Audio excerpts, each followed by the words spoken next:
82.9% ng total harvest ng cabbage, carrots at white potatoes dito nanggagaling sa Cordillera Region.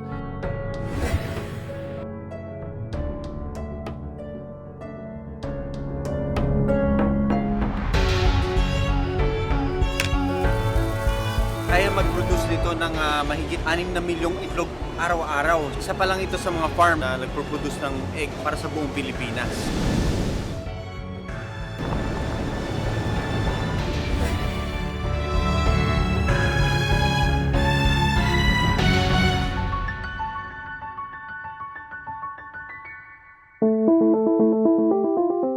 Sa kalikasan natin, kinukuha ang lahat ng bagay na kailangan natin para mabuhay.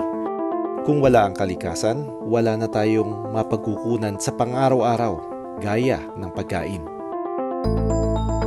Sa bilis ng takbo ng buhay ngayon, madalas mga instant, ready to eat at easy serving na ang dumarating sa ating mga pinggan. Pero naiisip pa ba natin kung saan nanggagaling ang ating pagkain?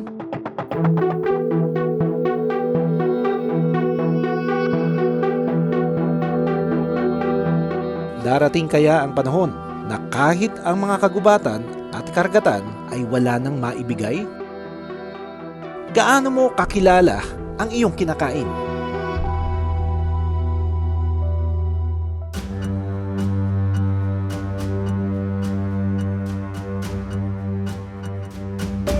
Bawat gulay nagsisimula sa isang buto. Minsan, kinakailangang may gubat na patagin para makapagtanim ng gulay. At para mapatubo ang bawat tanim, ilang galon ng tubig at sako ng pataba ang kinakailangang gamitin.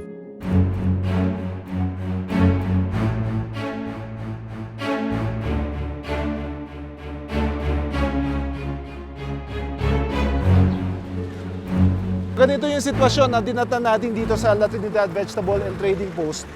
Ang daming mga sasakyan na nagdadatingan, punong-puno ng mga angkat. Nandito kasi tayo sa La Trinidad, ito yung pinakamalaking bagsakan ng mga gulay dito sa area. Kari-karito na pepino, patatas, mga broccoli, ito ang dami at carrots. Alas 5 pa lang ng umaga, nagsisimula na yung ganitong klase ng activity dito sa area.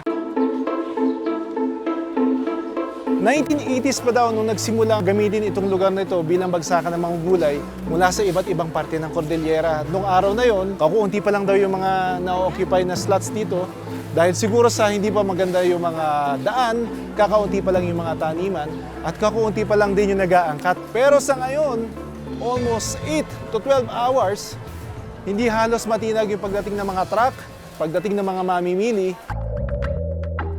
Gaano katagal ka na nanay na nagtitinda ng patatas? 1980s. 1980s.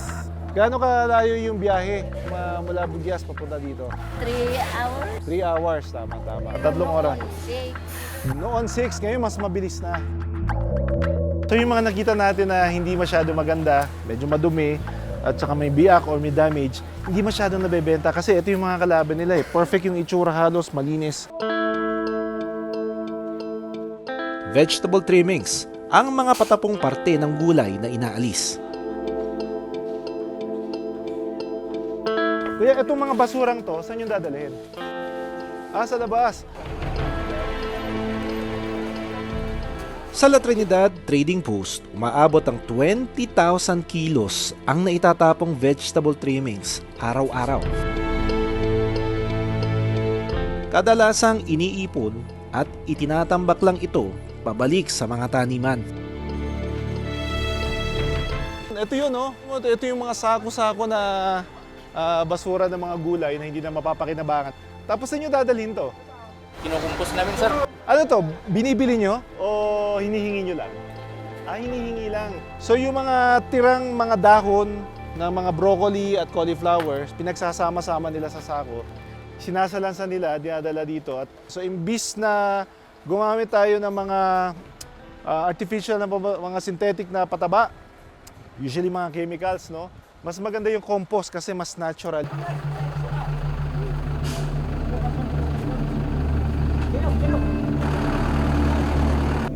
Ano to, inaakyat nyo na o binababa pa lang? Saan nyo po dadalhin? Lucena. Gaano kadalas kayo pumunta rito? Araw-araw. Everyday. Everyday puno rin yan. Ang dami. Saan ang deliver dito? Saan ka pupunta? Batangas. So ito naman, Batanggenyo. Ha? Balintawak. O ito si Kuya, tiga Maynila. So on a daily basis, merong 130 to 140 individual trucks ang pumupunta dito kada araw. Even to Bicol region, umaabot din yung mga ganito hanggang sa Palawan daw. Pero bago pa man umabot sa trading post o iba't ibang palengke sa mga tanimang gaya nito, inaani ang mga gulay. 82.9% ng total harvest ng cabbage, carrots at white potatoes dito nanggagaling sa Cordillera region. And majority of that dito mismo sa Bugyas, Benguet nanggagaling.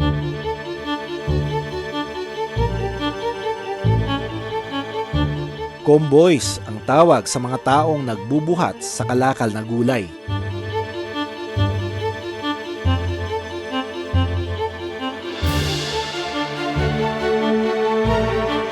Kung hindi ka sanay dumaan sa hanging bridge na kagaya nito, nakakatakot.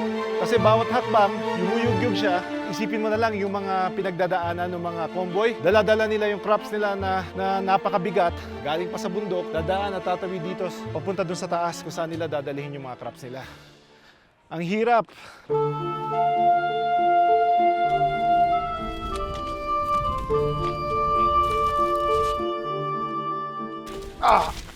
Mabigat nga! Biruin mo, galing pa doon sa bundok, bababa sila doon sa steep road na pinagdaanan nila kanina. Dadaan sa hanging bridge, napakahaba, mga 200 meters.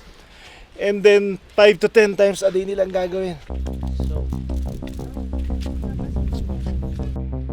Pero ang higit na nakaagaw sa aking atensyon, ang marka sa mga gulay ng Benguet.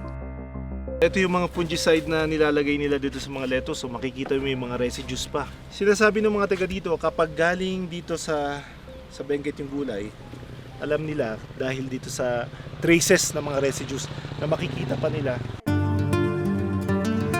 Ang ibang taniman, naabutan naming papasibol pa lang ang mga itinanim nila punla. Kamusta yung ani natin sa mga carrots? Maganda. Kanina lang magtanim kami ng carrots. Bata pa lang ang mga halaman, kinakailangan na nilang masigurong maganda ang kanilang magiging ani. Taniman ng carrots, oh.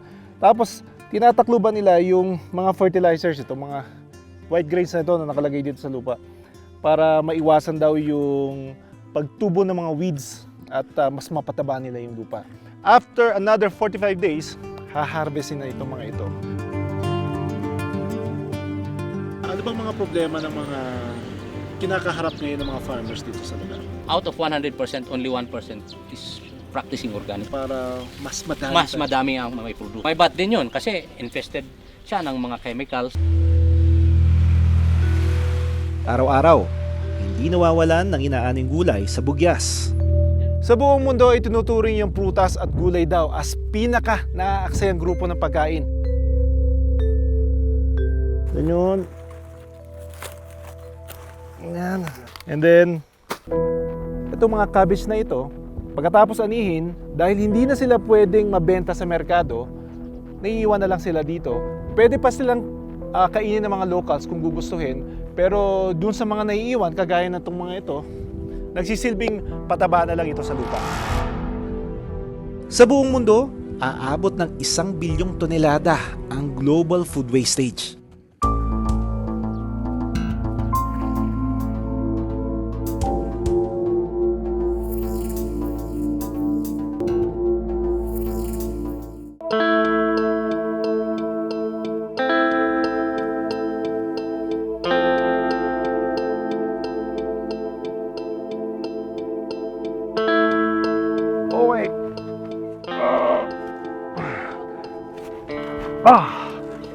Bigat!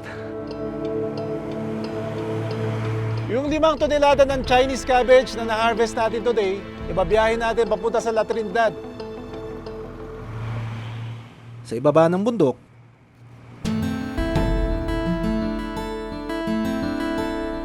patuloy silang nagbubungkal ng ani.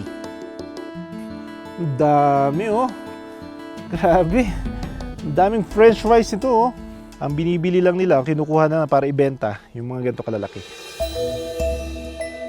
Ang 1 kilo ng patatas, nangangailangan ng 250 liters ng tubig sa buong planting season nito. So, na-imagine mo yung proseso na pinagdadaanan ng mga pagkain nating gulay. Bago pa man ito mahatid sa ating mga tables, ang daming proseso. Itong mga kailangan pagdaanan para matikman ang paborito nating french fries at chop suey. Para matugunan ang tumataas na demand ng pagkain, ang natitirang kagubatan sa Cordillera Region noong 2015 nababawasan ng 300 hanggang 500 hektarya kada taon. Kasabay nito ang pagkaunti rin sa bilang ng mga hayop na dito unang naninirahan, tulad na lang ng Northern Luzon giant cloud rat.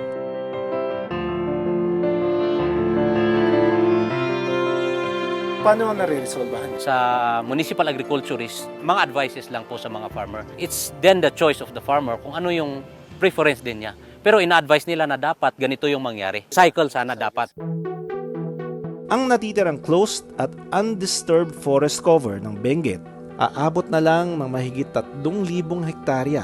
Wala na tayong magawa eh. Ganun talaga yung nangyayari eh. Because agriculture, silang nagpo-provide ng food para sa the whole community.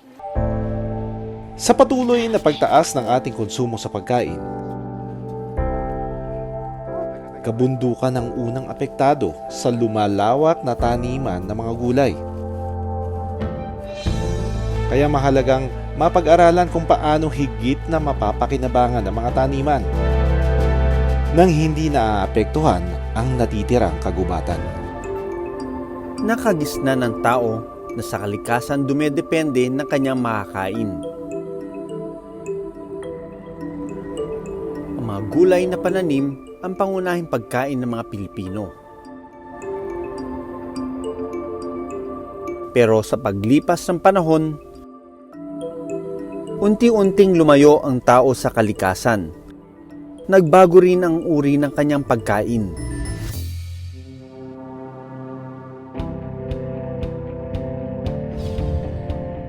Ano ang madalas ninyong almusal sa umaga? Alam nyo bang sa isang araw halos 19 na milyong itlog ang nakukonsumo nating mga Pilipino? Sa natural na proseso, kailangan ang inahin at tandang na manok para magkaroon ng itlog. Pero sa layer farm, hindi na kailangan ng tandang. Nangingitlog ang mga inahing manok dahil sa sangkap ng kanilang pagkain.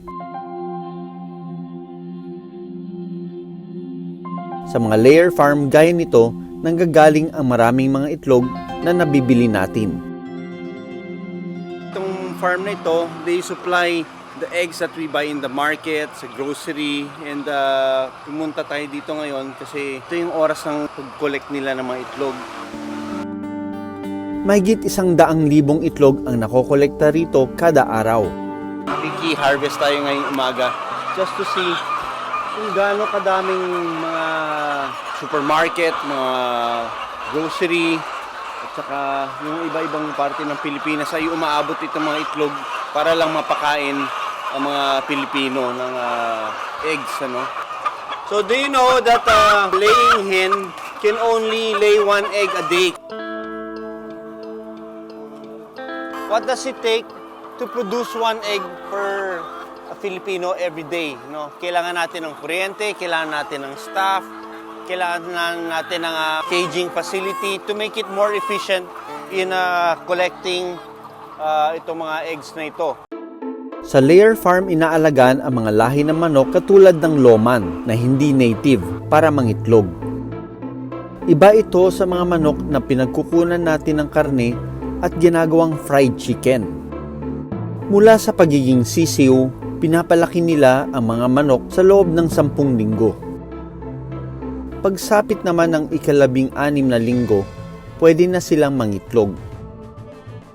Pero bago pa man makapangitlog ang isang manok, kailangan munang kumain ng 100 gramo ng feeds at kumonsumo ng 2 litro ng tubig kada araw.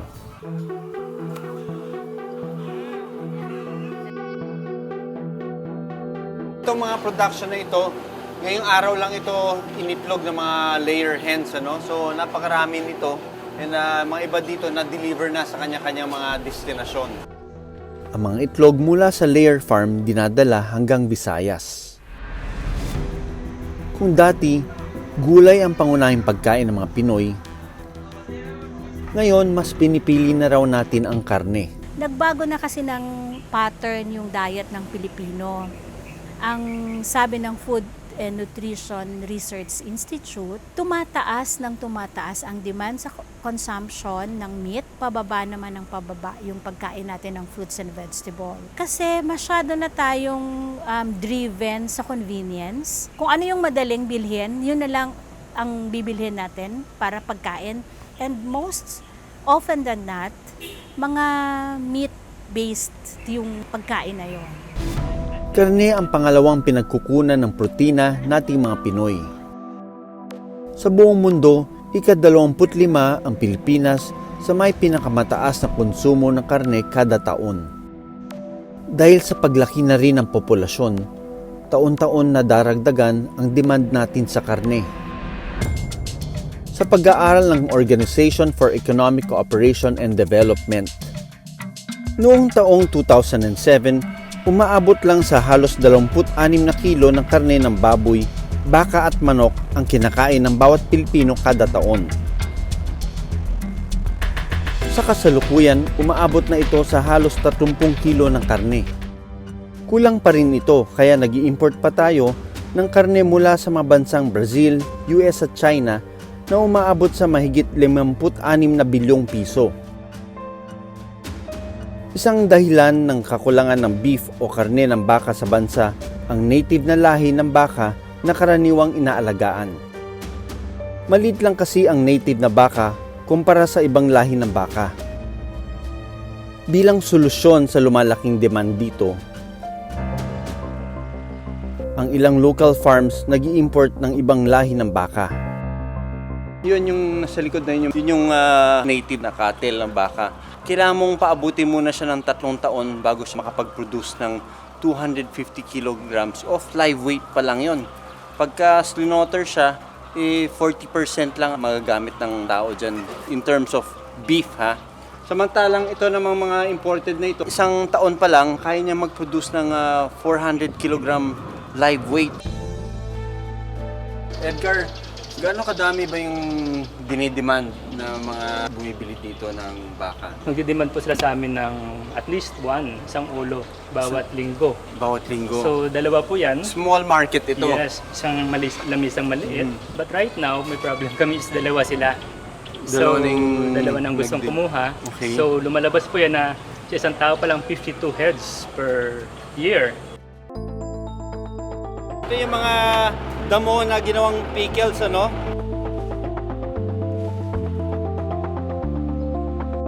This is Napier grass. Tapos hahaluan to ng molasses, water. Parang naging pickle siya. Ang tawag doon silage. It's something that yung mga farms na ganito pine-prepare during summer season dahil nagkakaroon ng shortage ng damo. Para makaproduce ng 1 kilo ng karne ng baka, kailangan ng mahigit 15,000 litro ng tubig na ginagamit para sa pagkain at tirahan ng mga baka. Mahigit 6 na kilong feeds na gawa sa mais at damo at mahigit 300 metro ng damuhan na kayang magagalawan. Kino-convert natin yung ating mga kalupaan, yung ating kagubatan para lagyan ng mga hayop at para tamnan ng pagkain para sa mga hayop para magkaroon tayo ng pagkain. Yung ating food system kasi, yung kabuuan, kasama dyan ang livestock production, ay malaki ang negative impact sa ating environment.